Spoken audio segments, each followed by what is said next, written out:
Campfire Story.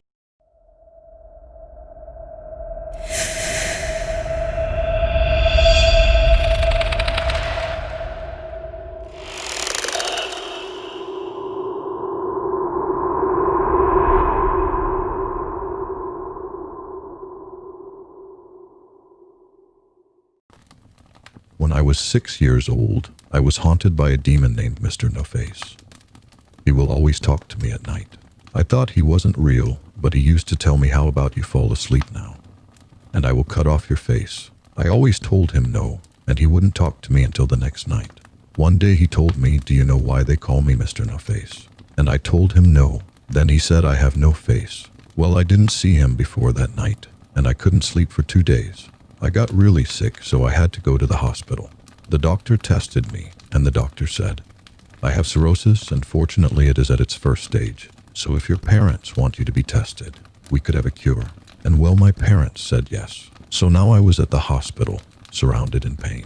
After a year of testing and no improvement on my health. On another year has passed and no sign of Mr. No-Face. But on my 8th birthday, he told me, happy birthday. And when you die, you will have no face. And on the following months later, he came back. Then held me on the bed with Mr. No-Face's hand across my body, while his other hand putting his long nail in my skin. And I screamed at the top of my lungs. At a glance, my doctor rushed to my ward and said, what is it? And I started to cry and told what just happened. But the doctor won't believe and said, go to sleep. At 3 a.m. I got sleep paralysis. And the last thing I knew was Mr. No-Face yelled, you will die, little crap, and jumped at me, and I couldn't sleep for the rest of the night. But later that day, and I heard him say, I have multi-personality disorder, say Mr. No-Face is his other personality is him. But nothing happened until I was 10. And they finally had a cure, and after a week as was cured, but as was seen No-Face in the corner of my eye, and now A's back. Campfire Story. I just don't like you that way, Blue, but we can still be friends, right? Those few words were enough to make the boy run away. His beautiful blue eyes flooded with tears that eventually fell and stained his rosy cheeks. He ran. He ran away from a simple problem that could have been easily solved. He ran into the woods, following the river. He built up too much confidence to talk to the girl he liked, only for it to be knocked down so easily by a few words. He ran away because he didn't know what else to do. His simple child mind didn't comprehend the danger of just running away. His feet were sore and his legs felt like they were about to fall off. His body was heavily bruised from all of the branches that hit him and the stones he fell and trilled on. He was exhausted. Finally, he stopped at a log next to the crystal blue water. It was rushing so rapidly, just like his mind. Suddenly, there was the sound of a stick breaking. Blue turned around as fast as he could, his heart racing even more. A tall man appeared out of the dark of the trees. His face seemed to be hidden by the shadows of his large top hat. What are you doing over here all by yourself, kid? Did you lose your family or something? The stranger asked in an old gruff voice. The boy could barely see through his tears. Something about the man felt off, but he was a small kid. He ran away in a panic, so he wanted to find comfort in somebody nearby. He remembered his mother warning him not to talk to strangers, but completely ignored it. No, I ran away, Blue responded, his voice small and rough from all of the crying. The man simply nodded in understanding. Say, boy, why don't you come with me? I see you're sad. If you come with me, I might be able to cheer you up, the man said with a persuasive tone. I can't. I have to go back home, sir, the small boy answered quietly. The man shook his head in disappointment. I can make you laugh, though. I be a clown if you want. The stranger took off his hat and revealed a sad clown face. The boy flinched and got up quickly. Or maybe somebody you know. Let's see. How about, oh, this one. The man's clown face then morphed into his crush's face. The very girl that rejected him. The one that made him run away. Except the face was disfigured and shaped into a frown. Her green eyes were glowing, and then the man started to cry tears. They looked black and sticky like tar. You know her, don't you, Blue? The man's gruff voice wasn't the same. It sounded like his crush, but deep and demonic. The boy's blue eyes widened in fear as he took a fearful step backwards. He then tripped, falling into the water. It was cold and filled up his lungs. Soon he was falling. He knew where he was falling and why.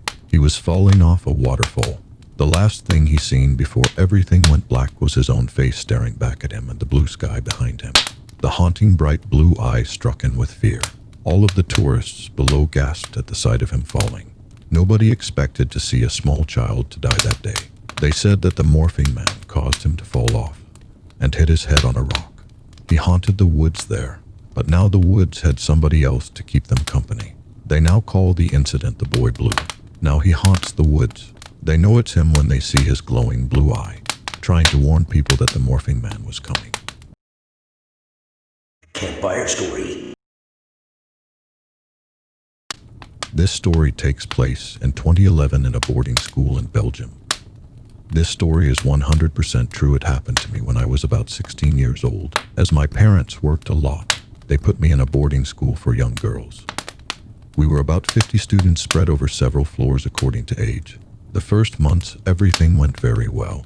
In my room, my bed is placed just in front of a big mirror, which is so big that I can see the rest of the room in the mirror. One evening, I fall asleep, and there around 2 a.m. I am woken up by some kind of bounces on my bed. As if my bed was moving by itself. I open my eyes, I look in the mirror in front of me and see a little girl of about 10 years old jumping on my bed in her panties and shirt. Afraid, I hide under my blanket and close my eyes as hard as I can so that everything I just saw disappears. I think that the fear made me fall asleep again very quickly. The next morning at breakfast, I talk about it directly to my friends, who tell me that I must have had a nightmare that seems real, and that when I woke up I probably had a vision. But one of my friends tells me tomorrow, before going to sleep, read the Quran. If it's really supernatural, it will help you. The evening arrives, so that's what I do. I read some surahs and put the Quran on the bedside table before going to sleep. That night I didn't hear any noise. I slept like a baby, but when my alarm clock rings and I open my eyes, I see the Quran that I had put on my bedside table before sleeping is at the other end of the room, on the floor near the front door. But the worst thing is that when I turn my eyes to my desk, I see that my chair is no longer there. I raise my eyes to the ceiling, and what I see? My chair, with my feet stuck in the pipes that are stuck to the wall. I call directly my teacher, who believes at first a joke, but she sees in my eyes and my tone of voice that I am not laughing at all, and that it is out of the question that I spend one more night in this room. She promises to talk to the director and see what she can do. The director, who was not at all understanding, who threatened to send me to the psych center for my comments. But I was able to change rooms anyway. Everything is back to normal. 1 month after this story, nothing happened. And one day my friends and I decided to go and explore the basement of the boarding school, because I confessed that we were looking for a quiet place to smoke without being seen.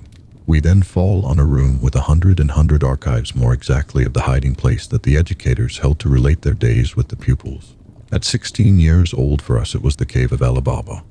One asks then to read, and one falls on a file where in 1996 a young girl complained about exactly the same things done in exactly the same thing as me, but worse still. She would have seen traces of children's hands appearing on the window.